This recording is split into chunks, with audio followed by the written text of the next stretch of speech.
See students, now we want to learn what you mean by search. तर म्हणजे search म्हणजे काय ते झालेलं आहे,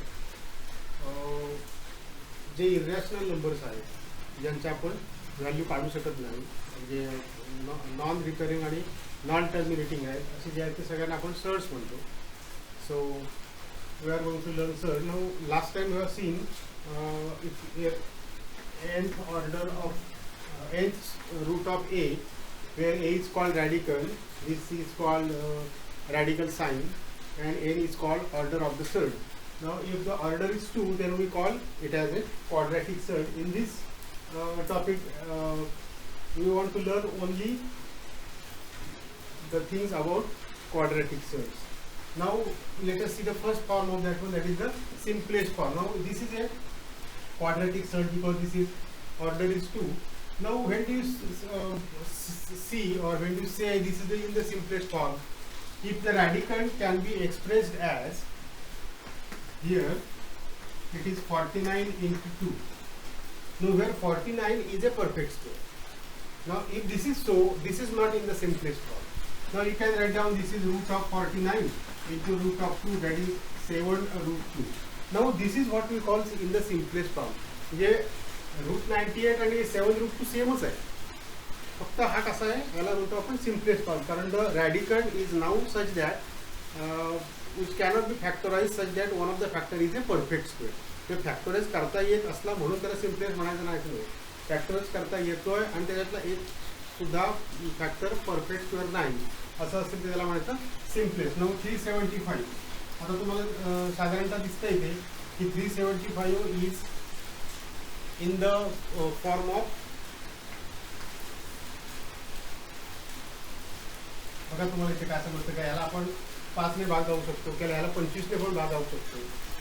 25 एके 25 गुणिले किती केलं की 375 येईल, तर 25 4 4 4 आणि 15, म्हणजे 25 गुणिले 15 केलं तर तुम्हाला 375 मिळेल. मग त्याच्यातला जो 25 आहे तो तुम्ही 5 म्हणून वर्गमूळाच्या बाहेर घेऊ शकता आणि 5 वर्गमूळात 15 लिहू शकता. फक्त 15 याचे फॅक्टर काढू शकतो आपण 3 गुणिले 5, पण त्याच्यातला 3 आणि 5 कुठलाही पूर्ण वर्ग नाही, त्यामुळे हा सिम्पलेस्ट फॉर्म झाला. हां, त्याच्यानंतर 343, म्हणजे तुम्हाला साधारण माहिती असेल तर लक्षात घ्या, 49 गुणिले साधारण मला वाटतं 7, 50 गुणिले 7 केलं की 350. आता त्याच्याला हा जो 49 आहे हा आपण 7 वर्गमुळात 7 असा लिहू शकतो. त्यामुळे अशा पद्धतीने जे आपण लिहितो त्याला म्हणतो आपण सिम्पलेस्ट फॉर्म. त्याच्या पुढे फॅक्टरायझेशन पॉसिबल नाही, त्याच्या अजून कमी आपण करू शकत नाही, असं असेल त्याला म्हणतो आपण the surd in the simplest form. पुढचा आहे सिमिलर सर्ड्स. सिम्पलेस्ट फॉर्म आपल्याला येत असेल तर आपल्याला सिमिलर सर्डचा अर्थ करू शकेल. Surds having radicand same in the simplest form with same order. म्हणजे त्याच्यात दोन गोष्टी आहेत.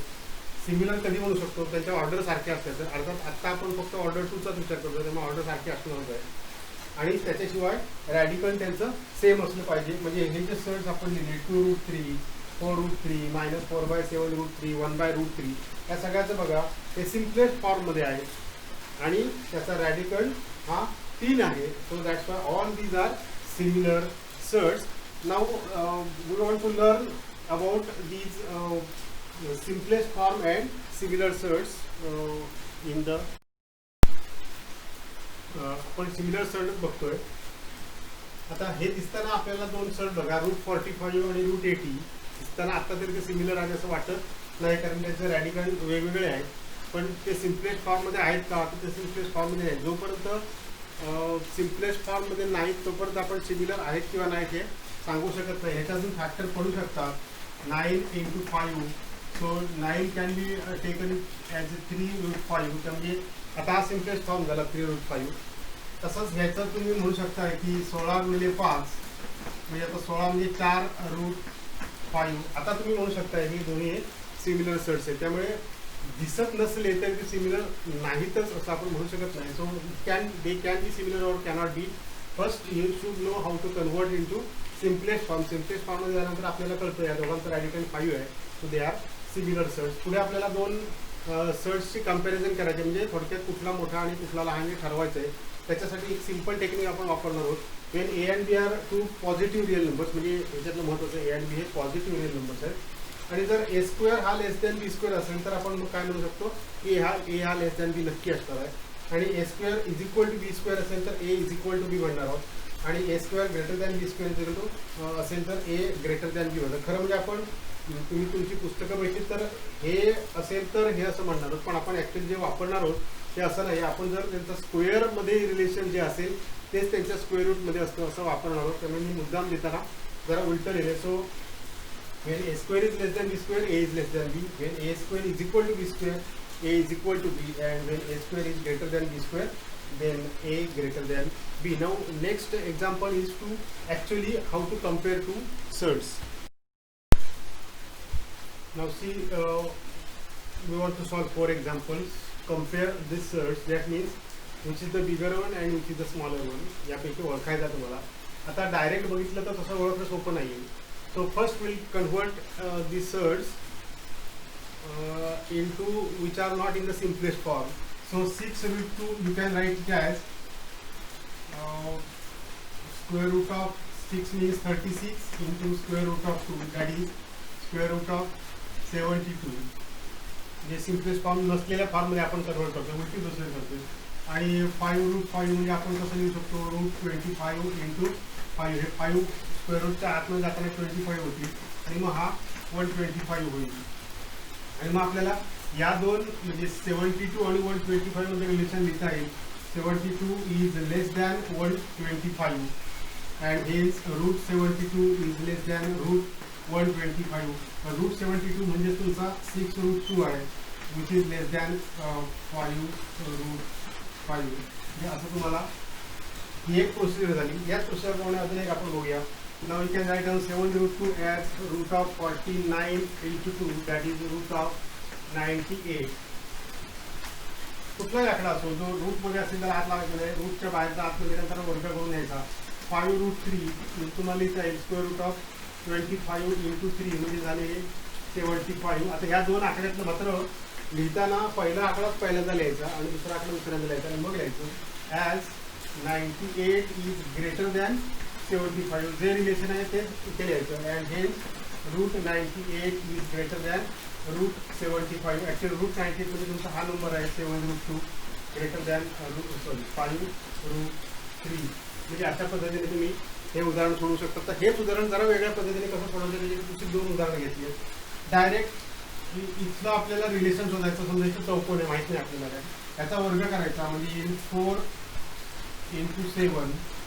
इथे आपल्याला रिलेशन माहीत नाही तसंच ठेवूया आपण.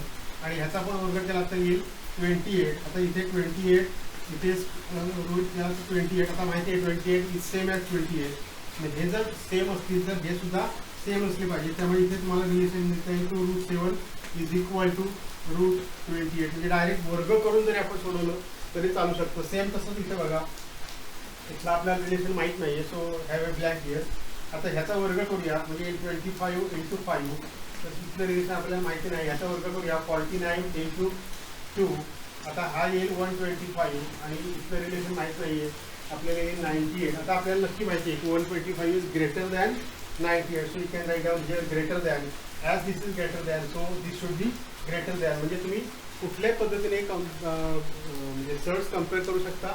डायरेक्ट ते सिम्पलेस्ट फॉर्म नाही अशा फॉर्ममध्ये कन्वर्ट करून त्यांच्यातलं रिलेशन बघून लिहू शकता, किंवा डायरेक्ट दोन्ही वरचा स्क्वेअर करून नंतर आपल्याला इथे एक क्वेश्चन मार्क आहे, इथे क्वेश्चन मार्क आहे, इथे तुमचं उत्तर लिहू शकता. तसंच इथे क्वेश्चन मार्क आहे, इथे सुद्धा ॲक्च्युली क्वेश्चन मार्कच होतं पहिलं, पण नंतर आपण ग्रेटर दॅन असं लिहू शकतो. त्यामुळे it is not difficult to compare two surds. There are actually 2 methods तुम्ही कुठलीही वापरू शकता.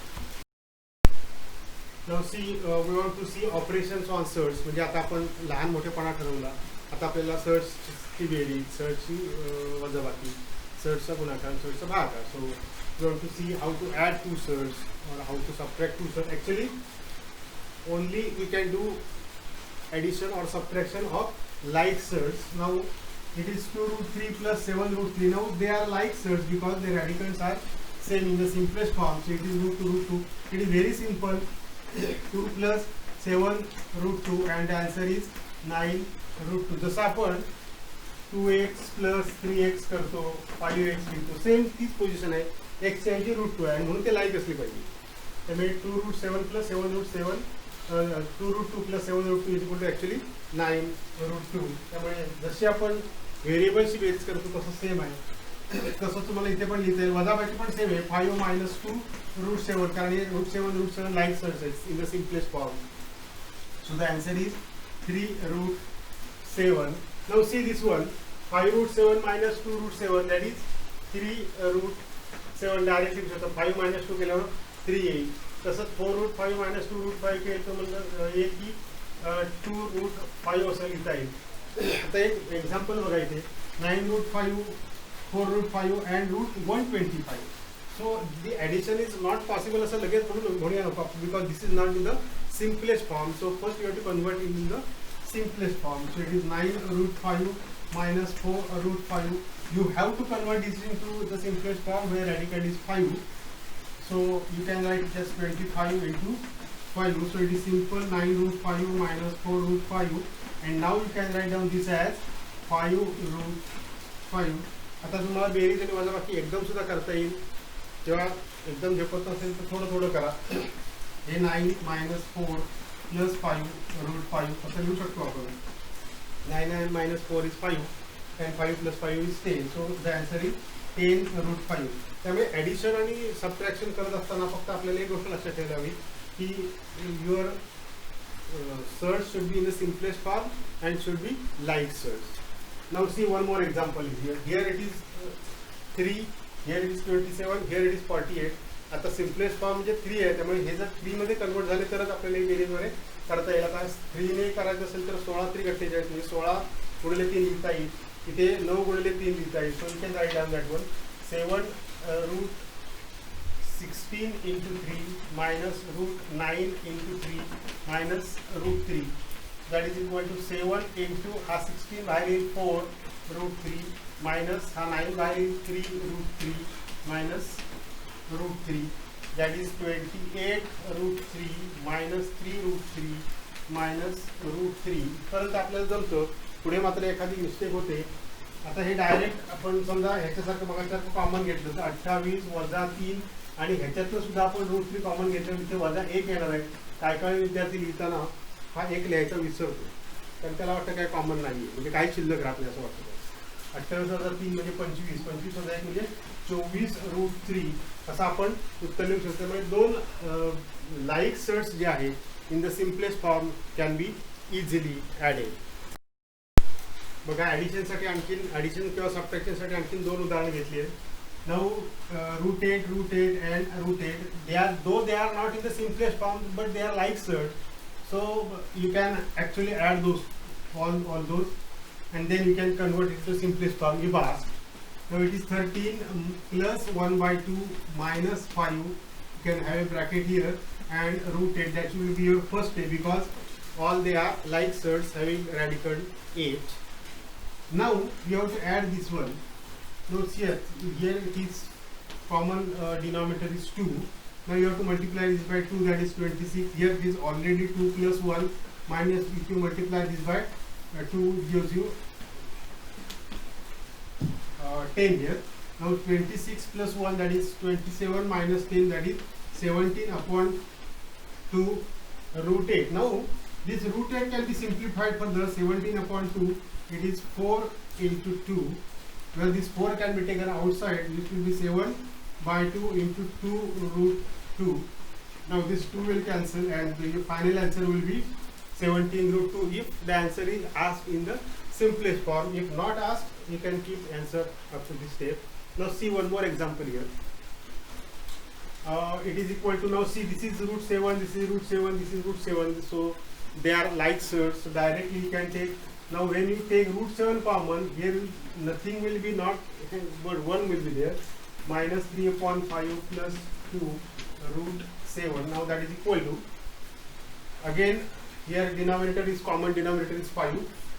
So you have to multiply it by 5. Here it is already 5. Here it is plus 10 √7. Now 5 plus 10 that is 15 minus 3 15 minus 3 is 12 upon 5 root 7. आता इथे बघितलं तर ह्याच्यात पुढे काही अजून होऊ शकत नाही कारण because it is prime factor. So this is the final answer. In the next section we'll see how to multiply and divide two surds.